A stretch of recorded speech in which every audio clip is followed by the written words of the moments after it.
So we're going to jump into today's message on peace.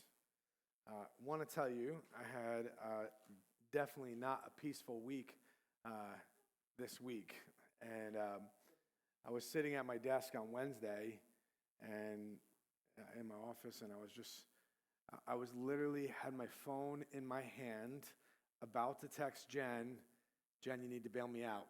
Like, I am not in a place of peace right now. There's no way I can stand up here and, in a sense, be the hypocrite, not living out peace, and preach on it to you and teach you. This is how you are to find peace, because I was not in a peaceful place. I'll just tell you a little bit about my week. This was my evaluation week. So meaning, I don't know if in anybody's jobs, usually you have some performance evaluation. And with being in education, your tenure year comes up pretty quickly, and that's kind of a big evaluation. Well, it started to come into question some of the things that I'm doing. Are they the right things that I should be doing? And I started to feel sad. Like I'm being corrected. I'm being said I shouldn't be doing it this way. I should be doing this way. And now all of a sudden, what do you start to do in that moment when all of a sudden your performance comes into question? Your 10-year year is up this year. You start to create a narrative in your mind. Will I even be here next year? Will I even have this job? Will I be here in this place? Will I have to go, in a sense, back to the classroom? That would look really foolish. I get promoted to get demoted. Nobody wants to feel that. So I felt turmoil inside me this week. I felt stressed. But then I started to feel very anxious about things, because at one moment I literally was having this kind of big evaluation week, conversation about my performance. Meanwhile, other people are saying things about me that are just flat out not true. I saw a letter an email by somebody saying I did something. And I'm like, what are you even talking about? Like, I wasn't even in that vicinity. And you just read these things, and then you become anxious about, what are people saying? What are they doing? What are they thinking? Why are they doing this? And you become very anxious about, like, your situation that you're given. Like, what are people going to think? Like, what are there going to be their reactions? I had a student this week make some outlandish claims that had to fill out some big type of police report testimony. It was difficult. And so when you have these things, you start to live in this place of anxiety, and you don't know how to get out of it. Or you're just flat out overwhelmed. I don't know about you, but this season has been an overwhelming season, this holiday season. But usually with any type of job, there's that one time a year when it gets like extra hot and heavy, right? For retail, it's usually around this time. For education, it's the same time. It becomes really busy because you're taking break after break, and you have all these evaluations to do on people, and I am backed up. I am behind the 8 ball. I got some things to make up and do. I was at work yesterday for half the day just to do what I needed to do. I'm just telling you all this because I was stressed this week, and I didn't want to give you this message. And because I didn't have the answer on Wednesday, and I wasn't living it out on Monday, Tuesday, Wednesday, and it wasn't until about Wednesday night when I started to really wrestle with this, and the Lord started to tune my heart more to where it is that I need to be focusing, right? Because we all experience life like this, right? We all feel like we're like in the middle of those storms in our life where we feel very uncomfortable. We feel pressed. We feel like, in a sense, we might even die at any moment. I mean, we've all been ill in some way where you feel absolute death coming over you. You don't know what the future holds. I'll tell you, I think problem is right around the corner for all of us. We all are about to face the storms in our life or are in storms in our life currently. I think the question that we should really be asking ourselves, and if you could do this with me, right? What storm are you in right now? Like, where are you right now in life? What is the storm that you are currently fighting? Is it some relationship that you are struggling with? And you and that person close to you in your life are just constantly in this battle, in the middle of this storm? What about finances, right? That's a very stressful time during this season, this holiday season. And you start to look at the bank account and look at the presents and how do I make it meet at the end? You know what? I'm not going to make it meet, and it's just not going to happen, and you're going to freak out about it, and you're going to do something awful and just rack up credit card bills and put yourself behind the eight ball even more as the year starts. That's the way I'm going to handle this one. All right? Our health is constantly in question. Dale's passing away was something unexpected. Fear starts to set in just in any circumstances we're in. Just uncertainty. I'm telling you, the storms in your life, most of us, and I want to just tell you, we know how to put on our Sunday best. I can't see them. And most people can't see them. But here's the truth. You're in them right now. Like, you're in the storm. And you feel it every single day. You feel it at every moment. You feel it in that, especially when it's raging at its highest point. It's in your mind. It's in your home. It even becomes so heavy you feel it almost deep inside your heart.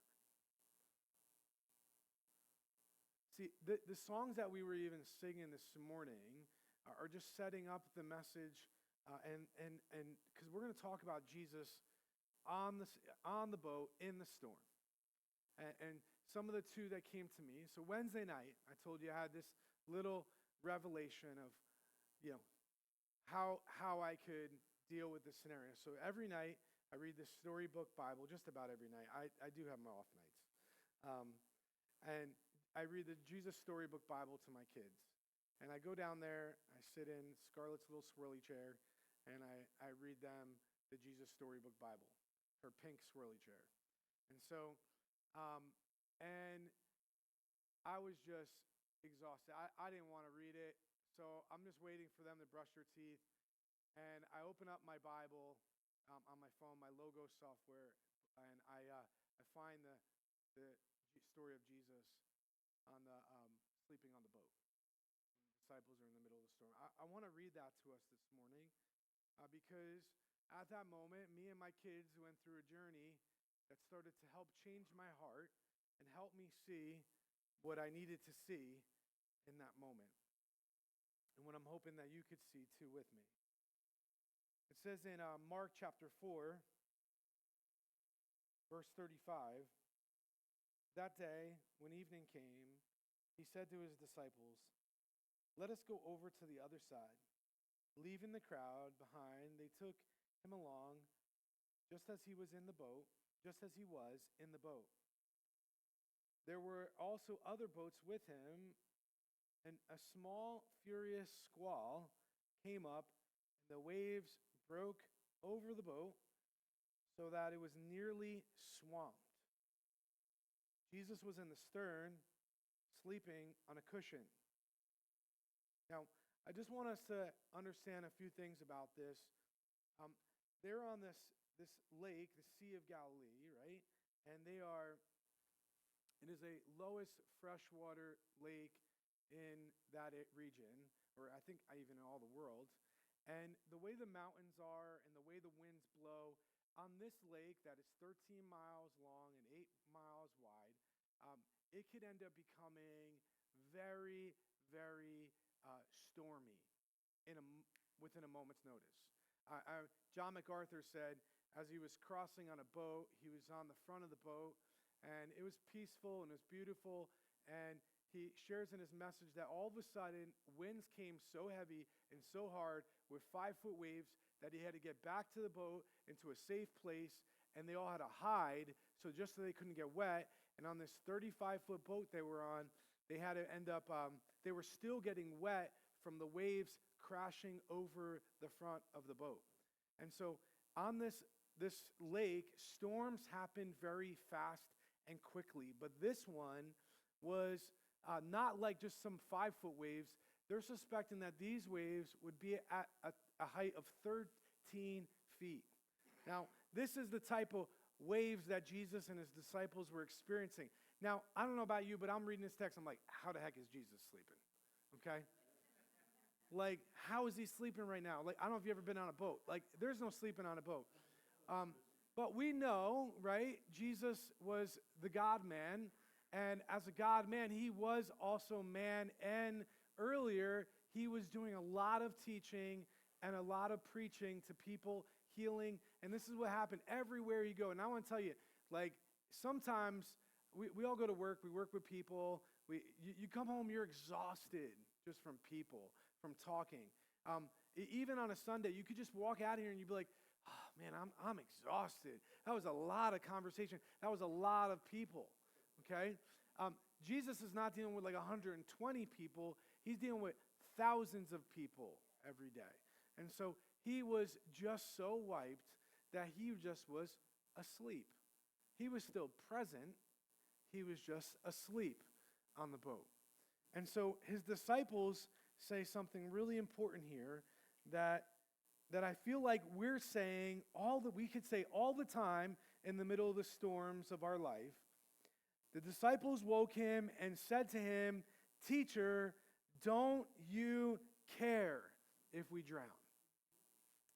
Don't you care if we drown? Don't you even understand? We're about to die right now in this situation. Like, my finances don't look the way they should look. My marriage doesn't look the way it should look. My friend relationships don't look the way they should look. My health doesn't look the way it should look. Jesus, where are you? Don't you care about me? Don't you care about me? Don't you care about my kids? Don't you care about my spouse? I mean, that's what I'm echoing at Wednesday when I'm sitting at my desk. Jesus, don't you care about my family? And all of a sudden, in the middle of our pain, we could go like, where are you, Jesus? You are nowhere. You are nowhere. And we end up screaming it inside. Maybe don't scream it out loud, but we then play put the good face on to our friends and our family, and yeah, it's been tough. It's been tough. It's been a tough week. It's been a rough week. But we can feel pain inside like we're about to drown. I'll tell you this. Jesus does care about you, and that's a lie that we can sometimes speak over ourselves. But in this moment, Jesus gets up, and he got up, rebuked the wind, and said to the waves, "Quiet, be still." And he's saying with exclamation marks. So I'm assuming he yelled, with authority in his voice, he said, "Quiet, be still." Then the wind died down, and it was completely calm.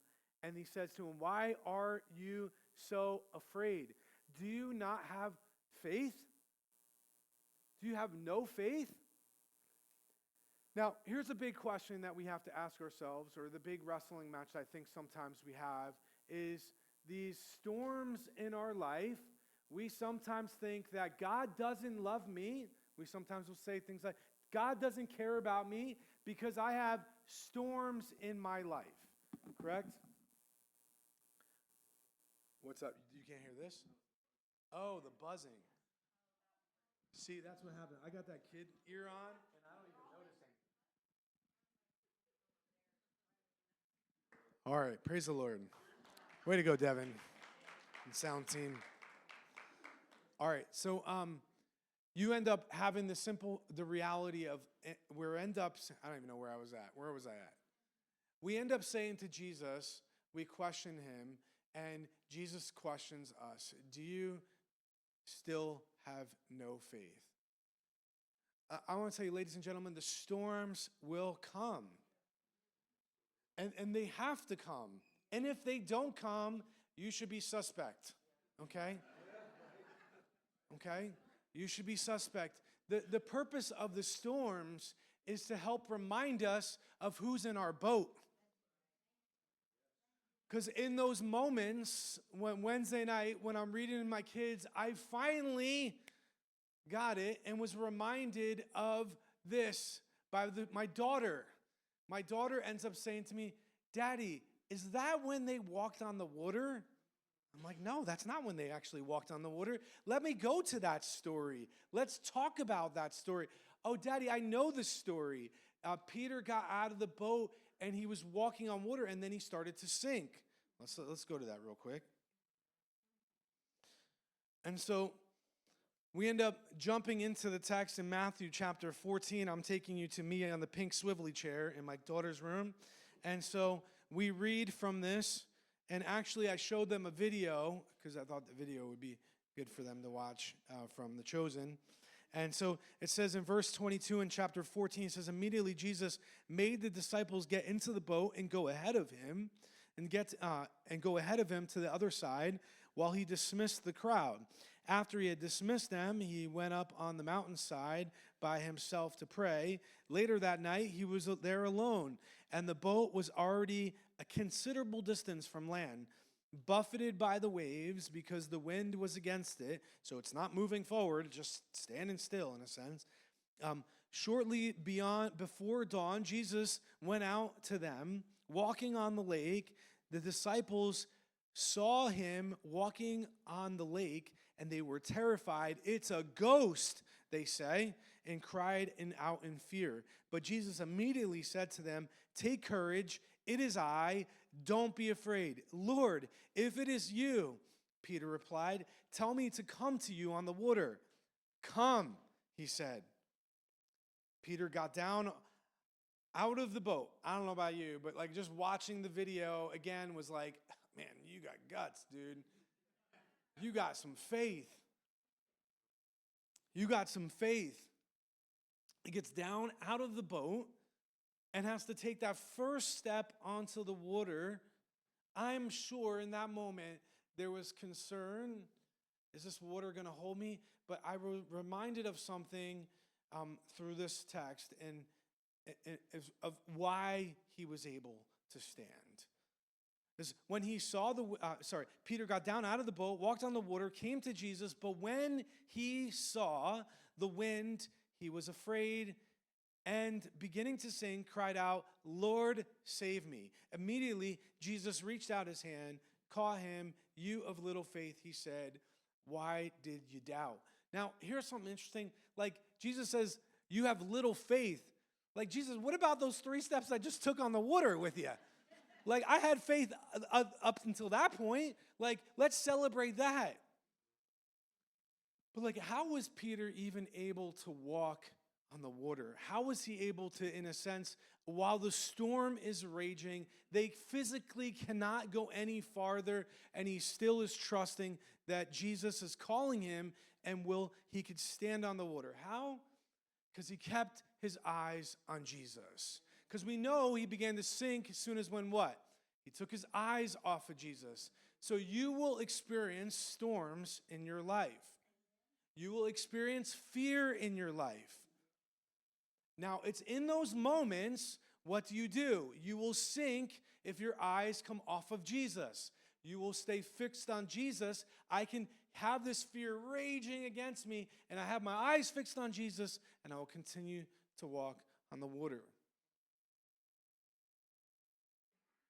I can have this concern, this anxiety raging against me, but if my eyes are fixed on Jesus, I will be able to walk through this storm of anxiety in my life. Here's a little verse from Isaiah 26:3, just to even remind us, like you and I can have perfect peace. It's when we keep our eyes on Jesus. Can you put that one up there for me? You keep in perfect peace with him whose mind is steadfast because he trusts in you. Or my version says, you can keep in perfect peace those whose minds are steadfast because they trust in you. Or Hebrews 12:2, right? Just the fixing our eyes on Jesus, the author and perfecter of our faith. Like, right? But when I have the joy of Jesus set before me, guess what I can endure? I can endure the same thing that Jesus experienced through the cross, right? I can experience like what Jesus experienced. He was fixed on the Father. He's fixed on you. He's fixed on that relationship. He's completely focused on it. And he's going to the cross. And he's able to experience the most excruciating, painful thing in his life and that any man could experience, death on a cross, because his eyes was fixed on his Father. Peace isn't found by calming the storm. The storms will come, and the storms will rage, and they won't stop. They shouldn't stop. But our peace comes when doing what? When we fix our eyes on Jesus. So now, simple things, action steps for us, right? As I'm sitting there in my daughter's bedroom, reading them the story, listening to it, I began to shift my focus. Create spaces in your life where your focus can shift. EHR is a really great tool for you with relationships, but the other thing that we are practicing alongside of that is what we call as daily office. And having your daily office with the Lord, as we call it, the prayer time. But maybe you set up like little meetings with people, or you set up times, a little office times to do certain activities. Set up your daily office with Jesus. When we start to feel fearful, turn it into worship. When we start to panic, turn it into praise. But we can fix, step 2 is shifting our focus, finding spaces, but also like fixing our eyes daily on Jesus. And we could do that to pick up scripture before we pick up our phone, right? Like just before we jump in the morning, I'm telling you, it is a habit for me. My alarm clock is on my phone. That's the first thing I touch in the morning. I turn off my alarm clock, and my emails are right there. My text messages are raging. Like, it is annoying. I'm already thinking about how many people are going to be out for the day, what positions I got to fill, all this kind of stuff. And just to slow ourselves down and have your daily office with the Lord. It doesn't have to be a long period of time. It could be 5 minutes.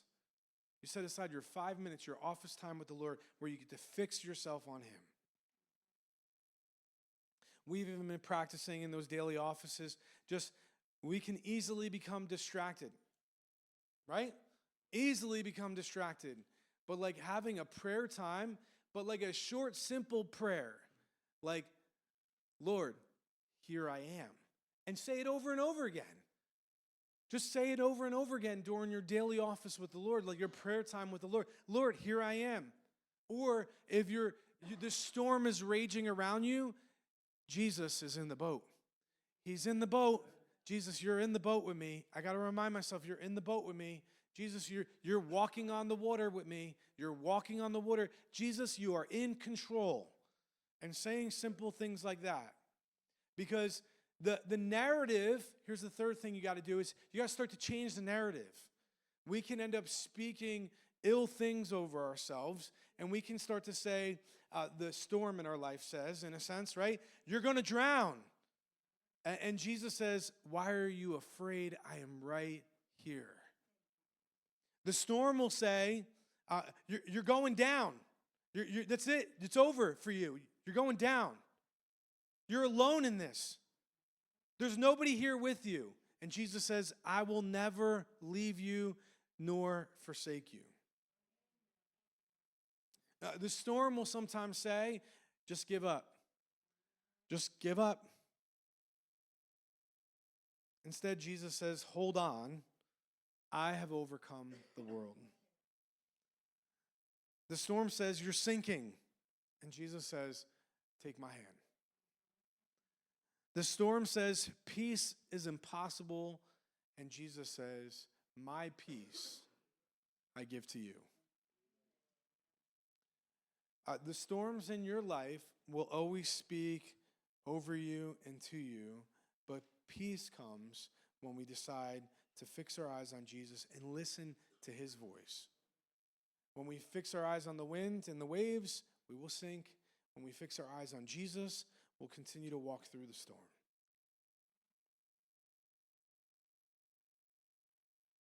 What are you focused on?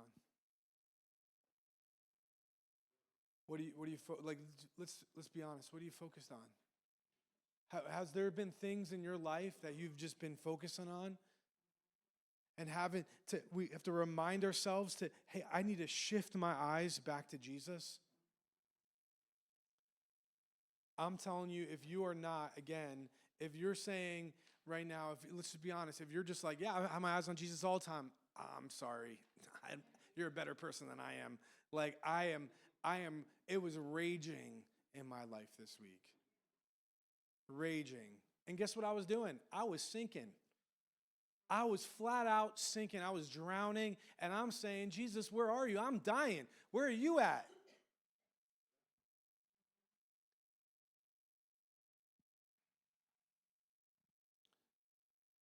We can walk through this storm in our life. Here, it's not only just we can do it together. Yay, we could do it. It's not that. It's not that. You're not going to help me get through the storm. You're not going to do it. It's good to know that you're in a storm too, and it's good for a reminder. It's a good reminder. So if you walk in here one week, I'm like, hey, my week was horrible. I lacked peace. I didn't know where Jesus, hallelujah, thank you, Lord. Somebody else has a storm in their life too. And we can remind each other, hey, brother, hey, we got storms. And what do we need to do in the storms? Fix our eyes on Jesus. Because it doesn't matter how much money we have. It doesn't matter how many friends we have. It doesn't matter the amount of, I don't know if you know, I had stickers on my back this morning because people are patting me on the back saying, love you, pastor, putting stickers on my back. That's a side note. It's a big joke on TikTok or whatever it is. Pulled 12 stickers off my back. But it doesn't matter how much comfort we even give to one another. That doesn't matter. It's good to live family and go hey man, you got junk? I got junk too. Thanks so much. I'm glad Chris has junk. I got junk. And I'm walking through this storm, and we can walk together with our eyes fixed on Jesus. So I want to just again encourage you to take some simple steps. Okay, just one simple step. Find your pink swivelly chair like I did. And pray the prayer you've been avoiding. Have maybe the conversation with the Lord that you need to have. Have maybe even the conversation with somebody else that you need to have. Maybe you need to talk to somebody. A relationship is not right, and it's destroying you from the inside out. And maybe it's your fault. Maybe taking one step of obedience that Jesus has been calling you out of the boat to take. Just come to me on the waters, and you're just not willing to take it. You are staying in the boat fearful. Or maybe it's just surrender.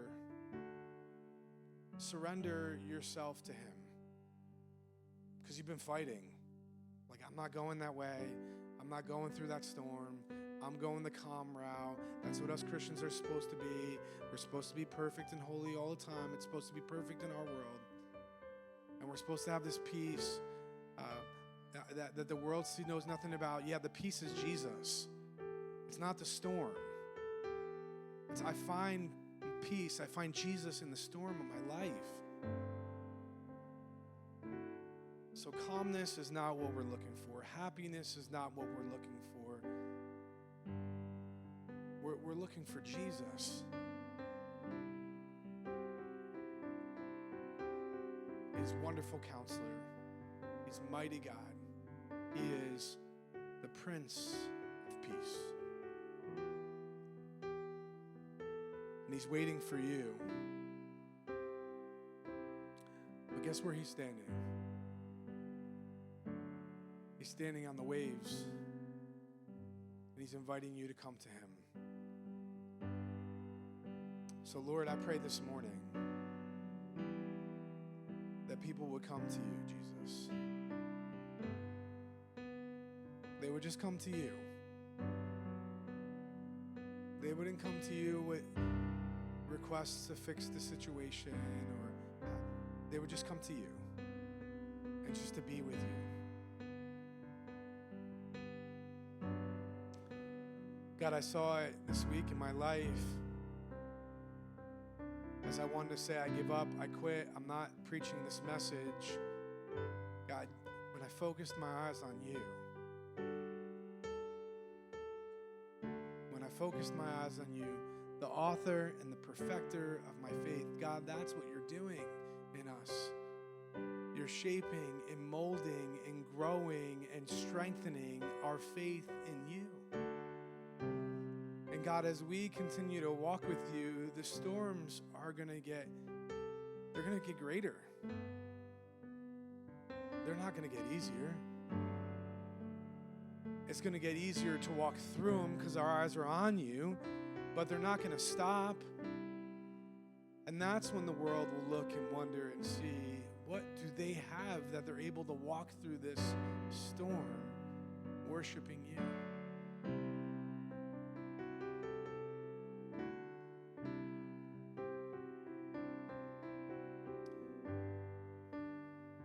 Church, I want to tell you something I'm really jealous of. I remember seeing this video of someone that were on their last days of life, and that's it. They knew they were on hospice. It was a little YouTube clip that I came across, and there was a guy from a church, probably a guitar player and a singer, and they were just singing and worshiping in the guy's room, and the guy was able to worship Jesus. And there he was, about to die, and he has his hands in the air, just worshiping Jesus. Death was not stopping. It was coming, and it was right around the corner, but in the midst of it, the man still worshiped and praised God. I am jealous, righteously jealous of that man. Because I've been in a situation like that in the hospital with my heart and the issues that I've had there. And I wanted to quiver in fear. I hid in fear for the first few days, and it helped. Finally, I was able to, again, be reminded to fix my eyes on Jesus. So we're going to collect an offering during the last song. But if you need to be reminded of something, and we'll just bless you in the name of Jesus, come forward at the end. We'll pray for you. I would love to pray for you because my week was crazy, and I didn't see a breakthrough until Wednesday night. And I saw even greater breakthrough on Friday night watching these kids up here worship Jesus. But it wasn't just, oh, wow, that's really cute and it's cool to see them worshiping Jesus.